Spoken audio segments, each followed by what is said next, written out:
Shireen Awwad Hilal is the Director of Community and Development of Bethlehem Bible College and also an instructor at the college. Shireen holds a BA in English Literature from Bethlehem University, an MA degree in Educational Administration from Texas A&M University, and an MBA from Tel Aviv University. She is a peace activist, a woman group leader, and a consultant for many years. Shireen is married with 4 children and lives in Beit Zahor, the West Bank.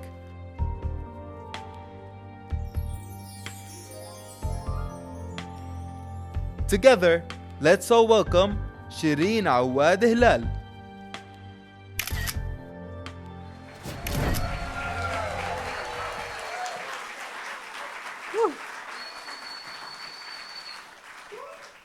Good morning. What a privilege to be standing here this morning in front of you all. Thank you all. Thank you, family. Thank you, friends. Thank you, family of the Bethlehem Bible College, for giving me this platform. Thank you all for being able to be here with us today. We miss those who were not able to come, but those who are here, we know you're our ambassadors. Today I'm going to share with you about the Witness for Justice in Action in Genocide. If I am asked to add a word, it would be Witness for Justice in Action in Genocide. So what happened? I will be sharing with you today some information that most of you, if not all of you, know, but today we will share it again and again. What happened, according to Britannica, October 7th, 2023, Hamas attacked and 1,200 people were killed and 240 people were hostages. No one denies that. We know it really happened. Like exactly the fact that every time people talk to us, they talk to us about the Holocaust. Whether we believe or we don't believe in the Holocaust, yes, we do. We believe it happened. So we need to be straightforward into informing or into giving information that is true, that it did happen. But did it really start October 7th? That's my question. So we realize that actually it happened long time back. And if we look at it, we see that things happened in 1947, 1948, and actually a genocide was taking place long time back. You know, in the old days when I used to be very active in peace building, we used to be very nice. We used to be saying, oh, it's a conflict. Oh, it's war. Please just be careful. Don't really hurt the other side or whoever is actually involved. But this is the time where being nice does not exist or should not actually exist. And why is that? Because we cannot keep hiding reality. So if we look at 1948 and we see numbers, and please try to think of today with what really happened in 1948. As you see, it is not even an attempt of ethnic cleansing. It was an ethnic cleansing. If we talk about the villages, 530 villages wiped out completely. 750,000 people displaced. Around 15,000 killed. Think about it. When every time we used to talk about a Nakba, the catastrophe, happened 76 years ago and so on, you know, that was already painful for us as Palestinians. But if you think about the number today and the people that were killed today in Gaza, it's actually 3 times and more of the amount that has happened in 1948, 1947, 1967, okay? So think about the horrific situation and the pain that the people of Palestine in general are going through. 78% of historic Palestine was captured, and we all know, separation wall, its restriction of movement, and if we talk about Gaza, and this is what really happened, Gaza has always been under attack. And it was an agenda a long time back. So don't tell me things happened in October 7th. That's a big lie, and we're actually buying it. Oh, if this did not happen in October 7th, things will just be okay. No, it's not true. People were living in a big prison for over 16 years. What do you expect? People to flourish? To be happy? So let's let it sink in. So what I want to do today with you guys, if whoever is really bold enough to just stand how we used to do it in Sunday school, I want words and numbers to sink in. So this is how I'll do it. I would say today marks 229 days of genocide on Gaza. And then when people say, oh, I have been since October 7th talking to hundreds, let's say, or let's not over-exaggerate, to tens of journalists. And some journalists come to us and say, well, it has not been yet officially recognized that it's genocide. When it is, and like he's coming to do an interview with me as someone who actually has been going through this whole pain and doubting whether the killing of the people of Palestine should be okay or not okay for us to further more of the discussion. We've had situations where we actually said to some of the journalists, we do not want to talk to you anymore. If you come with your own agenda, then don't come. And this is very important, because if you continue to do this, this is another occupation that we Palestinians are going through. So people said, we look at it from far, but I want to share with you today that I actually looked at it from so near. I want to share my story, my family story. As you see here, this is my uncle, Frage. My uncle Frage is saying his goodbye to my Aunt Elaine. Okay? My uncle Frage saying goodbye to my Aunt Elaine. These two people here, this is my uncle Frage, who was just saying goodbye to his sister a month ago, and this is my Aunt Elaine. And by the way, Uncle Frage is an engineer, and Aunt Elaine is a principal of a school. So who are the people killed in Gaza? Are these people terrorists? And I want to share with you also that I have another aunt that is still suffering. Her name is Najwa.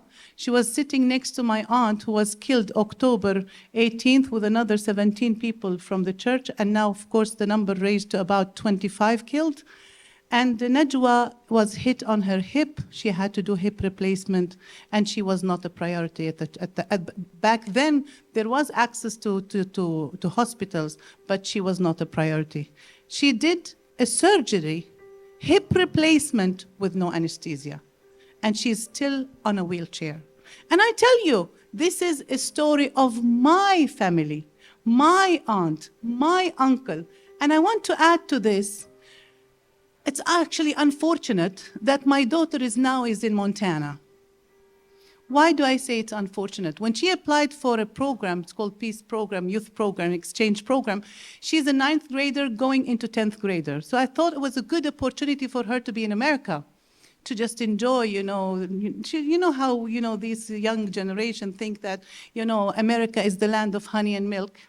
And which I disagree, of course, at the moment. And so she went to a place out of nowhere in Montana called Ricci. Ricci has a community of only 186 people live in Ricci. Her high school has only 25 students. And what she faced in this little community, where she was accused of being a liar. When she said this is happening in Gaza, they said every single picture is photoshopped. When she was living in Ricci, saying my mom's family is in Gaza, my teta, we call it in Arabic, which my grandma actually live in Gaza, they made fun of her. And later on, even one of her teachers went to the students and said, there is a student, I'm not mentioning names, but she's spreading false information about Israel. And she is a Hamas fan. A week later, my family got killed. And I had to inform the family because it has been hard to tell her the news. And that was the time when they had to actually face reality that it is not an imaginary situation, it is family. Same thing, I'm sorry it might be long for you guys, but same thing that happened to us as a delegation, and Dr. Yusuf Al-Khouri was with me in the Vatican. We went to the Vatican, and the Pope himself, Pope Francis, said that what happened in Gaza, and he had tears, is genocide. When we stood in front of the press, I want to share this with you because you will see how the Palestinians are treated. Even if you see it in your own eyes, you're still being called a liar. The press conference started after we did visit the Pope Francis, and I was to speak on behalf of the delegation. And I said, Pope Francis was so sympathetic to the situation. He calls the parish pastor every day. He checks on the people of Gaza. I acknowledge that. We all acknowledge that. And he wept because the people that were in the delegation, they all had family members. They all had family members who were killed. And he said, this is genocide. He wept. And again, he said, it's genocide. When I shared that at the press conference, you cannot imagine the chaos and the loudness of the press, where they said, no, there is no way that this has been said. You must not be telling the truth. They actually, while the press conference was on, they contacted the Vatican press. And they even lied about it, saying, the last statement was, we are not sure, but we don't think that Pope Francis said so. In front of over 70 press. All the delegation that came along were mad. Some of them started screaming, are we all deaf? Is he telling us we're liars? What is really happening there? And I stood and I said, let's be quiet. And I said, if you're asking us as Palestinians if Pope Francis said it's a genocide or not, yes, he did say it's genocide. But if the definition of genocide to you is different than the definition we know, then it's your problem. And that was the end. And 2 weeks later, he came in front, and this is how truth should be said. At the square, at the Vatican, Pope Francis stood and said, what's happening in Gaza is genocide. And the reason why, because 2 of his parish ladies, a mom and her daughter, were actually killed by a sniper. So you cannot hide the truth. Even if you try your best, people will know about it. I'm sorry it took longer than I thought, though. According to the case presented by South Africa to the International Court of Justice, there is a plausible case of genocide. It is obvious there is a policy of ethnic cleansing in word and in deed. So I want to actually also comment on Shane's core of commitment. Put names and faces on injustices. Put names on faces on injustices. And this is the story of mine. Also, it's very important to know that when we talk about genocide, we don't only talk about it. The leadership of Israel, of the government of Israel, stated it, made it so clear that we will make parking lots out of Gaza. They made it clear that they will do genocide. And did they actually do genocide? Did they do the action? Yes, actually, they did. So this time, it was not a plan, hidden plan. It was an obvious plan. And yet, the people are blind. Yet the community is blind. Yet the faith community is blind. And that's the problem for us as Christians living in Bethlehem. So what are the reactions? So we've had cases of reactions, as you know. I want to address each one of them because they apply to our work at the Bethlehem Bible College, especially the Shepherd Society, which is the social arm of the Bethlehem Bible College. We are in trauma. How could this happen to us? We don't get it. We don't get it. I mean, it did happen before, but we really did not think that brutality would get that far. You know, we still had hope in reconciliation. And if we talk about reconciliation, especially, you know, my years with Musalaha talking about stages of reconciliation and so on, I cannot say that I don't have Israeli friends, Jewish friends. I cannot say I have none. Of course I have. But you know, the problem is with the Messianic people or the Messianic friends and brothers, I don't know if they know what is settler colonialism anymore. And if you don't, then you should not be part of reconciliation. You should take a break and say, you know, I'd rather not. International community, how did they react? I want to actually be, again, I mean, I'm not in agreement with Bishop Zach all the way, but I want to tell you something that actually I learned from him yesterday, that I should also say things that maybe some people would be hiding from actually saying. We've had a very bad experience at our office, Shepherd Society. I had a call from the regional director of Samaritan Purse, and he said, Shireen, I heard you're the contact person for humanitarian aid. We want to bring a whole container of medicine into the hospital of Gaza. We said, yeah, we work with the hospital in Gaza, the Al-Ahli Hospital, under the Anglican Church. And he said, we Samaritan Purse have the power to do that. We have the connections to do that. And it just puzzled me because, I mean, we've had hard time getting things into Gaza. And I said to him, where are you? He said, I'm in Tel Aviv. Well, lovely. What are you doing in Tel Aviv? Oh, we're here to help the IDF soldiers as well. And I said, are you serious? You're here talking to me today, and the blood of my people is on your money, and you're telling me now that you want to bring medical aid into Gaza. It's exactly the same situation as Biden and the government of the US, where they say, I kill you today, but tomorrow I'm airdropping food into Gaza. It's exactly the same thing happening. So we are also puzzled. We addressed the matter. We were so open, and then we see, tweeted, Instagram.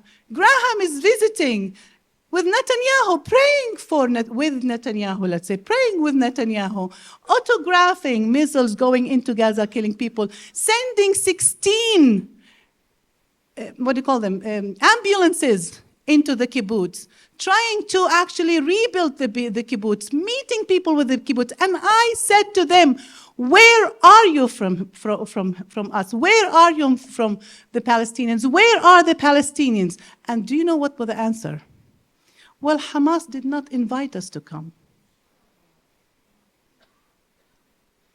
That was the ultimate answer we got. And it breaks my heart. You know why it breaks my heart? Because if we say we're a gigantic Christian organization, and yet we're being so biased and not even testing and saying if this is truth or not truth, I have a problem with that. We've had partners for years, many years, at the Shepherd Society who said we are freezing our support. We've had partners who came with millions of dollars on our doors, but they had an agenda that is absolutely against any ethics or any humanity. All I want from people to know is that you guys who are here, I know we're here into a theological debate and discussion and so on, which is actually, it's not my piece of cake, but yet, I want you to know, all I need from you at this moment and this point is to become human.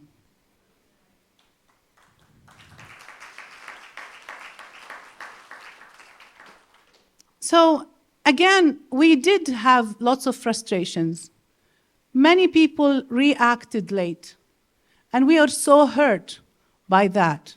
But we also cannot deny when we started, planning, especially the fact that today you're here, we were planning on having Christ the checkpoint. We only prayed for 50 and 70. Look at you guys. What does that mean? That means the Lord sees. And I don't need to actually compromise for a situation like this. And you don't need to compromise for a situation like this. If you compromise, then please, just don't tell me you're friends of Palestine. Shepherd Society in Action, we go into what has been done. I want to now give a great recognition for a painter called Kelly Lettamore. Let's all give an applause of Kelly Lettamore. And I'll tell you more about Kelly. Kelly through Red Letter. And by the way, Red Letter did not know us at Shepherd Society enough. They knew Bible College, but they trusted us. Together with the Lutheran Church and many other organizations, we came together during Christmas time, and we were hoping to raise only, listen to this, $50,000 for the people of Gaza. Do you know how much we raised? In how many days, Shane? 2 weeks, $130,000 came in for Gaza. Praise the Lord. So we recognize all the efforts of many, many friends and many internationals, many organizations that actually came and reacted. But we as locals, we could not actually see this happening. We as Bethlehem Bible College, we even reacted. And you can check. We even reacted and started sending money to Gaza before a penny came into our account, because we knew the Lord is good. And also, keep in mind that not only money that we were thinking about the people of Gaza. And you need to understand, it's so important for us to also address the Christian community. At the end of the day, when you come as a tourist, what a pity if you enjoy the holy stones, but you don't meet the living stones. So we need to keep that in mind during the work of the Shepherd Society. We also emphasize on that. These are some pictures also sent by our friends in Gaza. And I also want you to know that we have been taking what's called opportunities. When is the right time to buy? We buy, let's say if we want to buy a plate of food, in the first time, first of the war, it was 23 shekels. Now it's 56 shekels. And sometimes we get donors saying, and we actually had to say to many donors, we don't need your money. So how many people came to Christ? Well, did you evangelize, and did you make sure they received the Lord? I mean, then we can talk about us aiding. And I said, I don't need your money. If we don't see and show the act of love, then we as Christians have a problem. Next. Many people say, if you are eager to support Gaza, what did you do as local community, as Palestinians in the West Bank? I just want to show a few of the things that we did. That was one of the events that we did. I came to the Greek Orthodox Club, and I talked to them about doing a basketball champion. They said no. They said, Shireen, you're asking a very sensitive question and request. It's war. We cannot clap. We cannot play. What shall we tell people? And I said, no, I totally disagree with you. Our children are also suffering in the West Bank. What they need to do, they need to play. They need to know what is happening to Gaza. They need to know areas in Gaza. So this guy said, okay, but we do it, but in a quiet way. No media, nothing at first. And I said, let's do it. So we started with recruiting 10 teams to play against each other. And we called it, We Are All for Gaza. And I also said to him, listen, even if the economical situation in the West Bank is horrible, if each one comes in and pays 5 shekels, we can gather some money to Gaza. He was reluctant. I said, let's try, let's do this. This is Dr. Jack Serra. I'm really thankful for all his support. Actually, Mundir was also with us, but he disappeared in the picture. That's okay. That's Mundir. And so later on, we actually were able to raise our voices, and we were able to raise $1,300. That's not bad for teenagers coming to play basketball. Next. We did not stop here because many people ask the question, and there is nothing wrong about pouring our eyes into Gaza, what should be done into Gaza. But my friends, the West Bank is suffering, severely suffering. We have, especially in Bethlehem depends on tourism. And you must have heard this before. I don't want to keep repeating myself. But I'm really thankful for the Shepherd Society through the Bethlehem Bible College support. We've had at least the first phase we did with job creation, we hired 41 people. The second stage, we hired 43 people. And the third stage, which is now happening now, we hired 46 people to serve in local communities in the West Bank. And why did Shepherd Society through Bethlehem Bible College did that? Because we believe that we belong here. We belong here. We do not want to become immigrants elsewhere. I'm sorry, I love you guys, whoever you are from and your background, but I just want to visit you. I don't want to live where you live. Just let's put it that way. Next. This is just 1 minute. Can we play the video, please?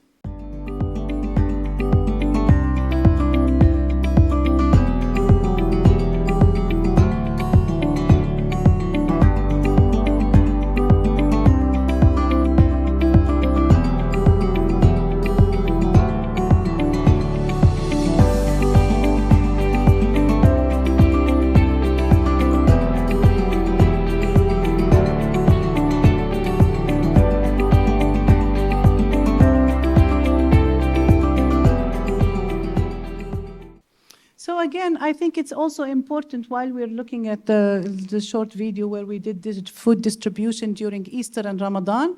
We were able to distribute about 500 food packages, and we do many other food packages, on occasions. We also do medicine and other things that we also help the community. Nevertheless, we have been sending, also supporting in Gaza food, medicine, and other things that, as you see here. So the immediate intervention would be food, water, medicine, fuel, and etc. And, I don't know, guys, if you really get it. We sometimes get a call from people saying, we need diapers. And I know how much they've cost. And then they go $25. But I said, the diapers are only $6. What happened? It actually fluctuates, depends on the situation. So we don't have a fixed number, and we don't even have a fixed time. The church was supposed, our liaison at the church, the Greek Orthodox Church, we could not keep in touch with him because the soldiers invaded for 3 days. So we stopped. Then they went out, he called us, so we acted. Then they came in again, we stopped. So we have been playing hide and seek, by the way. But for us, it was very important to bless the Christian community and also the Gazans, the people from Gaza, with food and other aids that we were able to. And to me, it was very, very overwhelming when some of them actually took packages and food packages with the church car. And the fuel is very, very rare, where they distributed, just a few days ago, 122 food packages and so on. So it's really lovely. So what we need to do, how can we act during genocide? Immediate intervention, expose what is happening, tell people our story. You are here for a reason. Continue to tell the story. Advocate internationally for justice. I really would like to recommend for you, if you want to succeed, never be a soloist. Never be a solo player. If you want to succeed, try your very best to engage with as many organizations as you can and many people as you can to actually tell the truth and do and act. This is very, very important. Let us all read together this, please. Yes. Let us not become weary in doing good, for at the proper time we will reap a harvest if we do not give up.